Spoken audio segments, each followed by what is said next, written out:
Alcohol is a tool, and depending on how you use that tool determines whether or not you've got a problem. So before you call yourself an alcoholic, let's get a few things clear. The amount of alcohol that you drink does not make you an alcoholic. Your tolerance to alcohol is not the defining factor whether or not you have alcoholism. How much you enjoy using alcohol doesn't make you an alcoholic.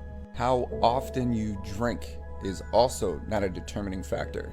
Alcoholism is a relationship with dependency. So one person can have 12 beers a day, have a high tolerance, and not have any form of dependency. But that does put them closer to becoming an alcoholic.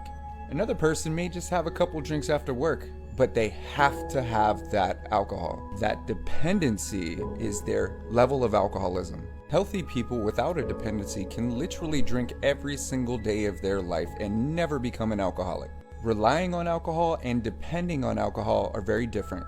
I can rely on alcohol to help me calm my nerves, but I need alcohol in order to relax.